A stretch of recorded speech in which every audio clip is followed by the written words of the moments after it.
Welcome back. I hope you're enjoying the show. I certainly am. What fun we've had this morning. And there's more fun to come now because we've got Deputy Leader of Reform UK, Richard Tice, in the studio. Good morning. Mr. Tice, right. James Murray reckons it's fine that she didn't tell the public about the 4.2 billion in surplus that she had, courtesy of the OBR, on November the 4th, because it's a process and she can arrange things as she wants, and she wanted more fiscal headroom, which is why they put up tax. What it was a car crash, and the third car crash this Chancellor has presided over. The first one being the budget 2024, the second car crash being the run-up to this budget, when people literally stopped spending, stopped investing, stopped hiring people, and then the budget itself was a car crash. The Chancellor's shown herself, frankly, to be an untrustworthy learner driver. Right, so she should go. Frankly, Before we crash even more. Well, basically, confidence is absolutely shattered in her competence, in the numbers, in the huge increase in borrowing forecast by the OBR in just 6 months. I mean, 21 billion more is forecast to be borrowed in this financial year alone. That's over £600 per household, extra debt. So, yeah, confidence is shattered. And frankly, we need a new Chancellor in order to restore confidence in our economy. Do we need a new Prime Minister? We now find out from the Sunday Telegraph and indeed the Mail on Sunday have splashed that the PM knew about the 4.2 billion surplus as well. They were clearly making political decisions to prop up the hard left on their deeply socialist party and to increase welfare spending hugely by an extra £16 billion a year by the end of this sort of financial forecast 5-year period. I mean, just to put that in context, that's over £600 per working household extra money that working families will have to spend on welfare for those people who are not setting their alarm clock at 5 or 6 in the morning and going to work. But then, as you know, some people are claiming benefits who also work, and that's at the plank. It's kind of the justification for your own decision to support the scrapping of the two-child cap, right? On working families, so two parents. So you're saying two parents, both must be working. And those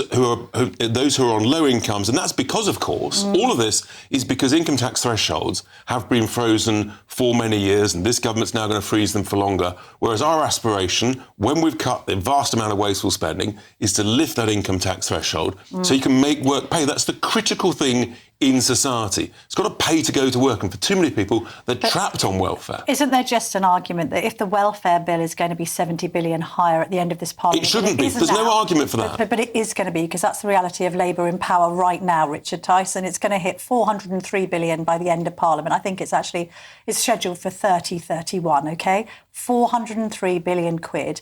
Although it's a noble aim, and I presume you're doing it because you're trying to increase the indigenous British population. But the cost to us of about our policy is about 300 million a year. It's literally a tiny drop in the ocean. Much better is to actually start saving money on welfare. But for example, we shouldn't be paying any welfare. Have babies? Well, that's part. Why are you doing it? Because we want more working families, British families, to have babies. But at the same time, you cut welfare by stopping paying foreign nationals any welfare payments. If people came here to work, the clue's in the word work. Yeah. And so you've got to do that. We've got to have a higher international health surcharge. We've got to cut the vast amount of grotesquely wasteful foreign aid spending. We discover we're sending tens and tens of millions of pounds to people like the Lebanese police force and to Turkey. This is insane. Although some people say that your near 9 billion slashing of the foreign aid budget could result in more immigration to the UK, ironically. Completely the opposite. What it will do, actually, is say to people, we're going to look after British citizens. We're not going to be a soft touch to regimes all over the world who are, frankly, just laughing at us as they steal our money, as they take our money. We're living in a time of what feels like pretty significant social change, and it makes us question things that we've even taken for granted for decades. And one of those at the moment that people are wondering about is actually money. Is the money in your bank account safe? Should you be investing elsewhere? Are we looking at a potential global crash? What will it mean for your savings? Is there a way that you could be using your money that might be outside of government control even? Well, TallyMoney is potentially one solution. So I'm delighted to say that I'm joined today by the CEO and founder of TallyMoney, Cameron Parry. What is TallyMoney? Well, at TallyMoney, you basically get gold you can spend. So we give people an individual account in their name, everyday account. They get a sort code, an account number. They use that account just like they would pounds from their bank, but it's milligrams of gold that we brand as Tally. Okay. Why would you do that, though? What is the benefit to the customer instead of just having a normal pound sterling account? Gold's performance against the pound is above 11% per annum over the last 25 years on average. But we still need money in our daily lives, and we have savings. We know that it's good common sense and prudent to save up for things, not just live in credit. You know, whether it's a holiday or a rainy day, your retirement planning, you need to have money in your life, basically, that you can rely on, that's dependable, that nobody meddles with, that nobody can weaponise against you, which is another element of government control when it's the government currency, which we could talk about another time.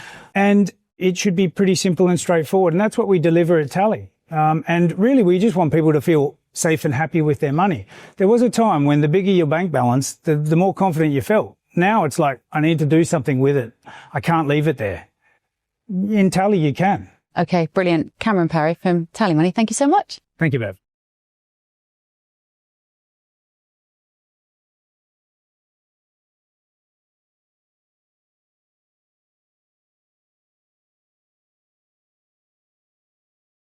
Quick question on Nathan Gill. Daisy Cooper, the Deputy Leader of the Liberal Democrats, is in here calling for an investigation into any of you taking Russian money.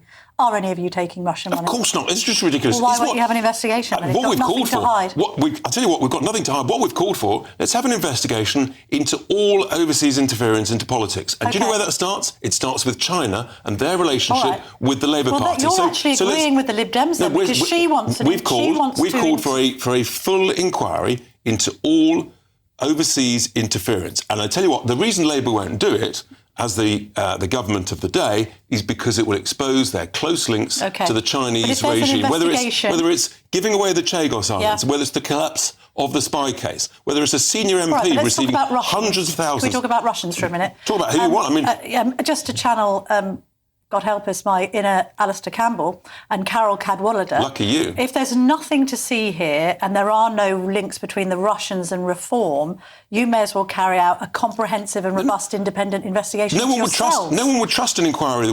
Have a national inquiry into all overseas interference. The reason the government won't do that is because of their links to China. And, of course, the collapse of the spy case.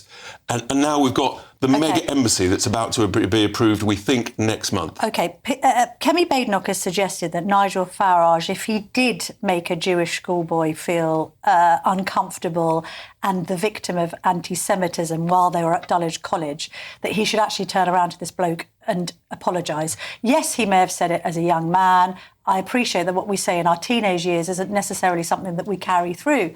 Some people, for instance, are socialists when they're teenagers and then become righties when they start paying tax. When they're over the age of 40. But to be very serious about this, an allegation of anti-Semitism that Nigel Farage was going around saying to Jewish students jokes about gassing Jews is totally unacceptable, isn't it? And it is completely unacceptable. But the point is, there is no one who has stood up for the Jewish community more than Reform UK. We were the first people who called for these hideous pro-Palestine marches to be banned. But why doesn't he apologise to this BAFTA-winning director? Because he's very... These allegations are 49 years old. Why weren't they made 5 years ago or 10 years ago or 15? I'll tell you why, because they're made up. They're absolutely made up. To be fair, Michael Crick, who I interviewed on my other outlet, the Daily Tea podcast for The Telegraph, he wrote a book about this because he had done a Channel 4 Dispatches documentary about whether or not Nigel Farage was, quotes, racist. He concluded, and let's be honest, I don't think Michael Crick is necessarily aligned to Reform or indeed Nigel Farage, that he wasn't racist, but he had been anti-Semitic when he was younger. So he needs to own that, doesn't he? No, I don't think he needs to own anything at all like that. Look, the reality is that these allegations are made up by people with a serious political bias who don't want Nigel to be Prime Minister. And so any criticism that is made of any of you, you can just brush it off saying it's biased. Can you remember what you said 49 years ago? I can remember most things. I don't think I ever went around joking about gassing the Jews. Not least because I was at school. I think all of this. I think this I don't is think nonsense. I've ever have said anything like this. I think this is all nonsense. I don't think any of us would have said things. I think this is just made up by people who've got a serious political axe to grind, and I'm just not tolerating it. Has the BBC got an axe to grind? There's an interesting revelation in today's paper that the BBC skewed its reporting of the resignations of politicians, featuring 96% of Reform resignations, but only 26% of the other two parties. Actually, it's only about 15% across the Labour and Conservatives. So, yeah, the BBC have shown themselves to be, once again, completely biased against Reform, reporting on 95% where we've had councillor changes, but only 15% where Labour and the Conservatives. What I'm reading into that is that they are deliberately trying to make us look bad. They've never shown such a close interest in local council politics, nor has any other of the journalists. Well, maybe Reform councillors are more controversial than others. Far from it. Actually, we're doing a great job in saving hundreds of millions of pounds. I've identified the mismanagement and scandalous underperformance of the local government pension schemes, potentially over £1 billion a year of improvement of performance just in our councils alone, if we can get on top of that. So we're actually making great strides. I've also talked about the overdiagnosis in SEN. Well, I know that's upset. Received death threats for that. And I received a death threat for that. And, sometimes you have to talk about uncomfortable, difficult issues. You think it's been hijacked by parents who are abusing the system? Too many people the well-intentioned system to look after the genuinely needy children, I'm afraid, in too many cases is now being abused. Richard Tice, we need to leave it there, unfortunately. I was going to ask you very quickly, yes or no question, do you still support proportional representation? We support proportional representation as a principle with a proper minimum threshold. All right, Richard Tice, thank you very much, as ever,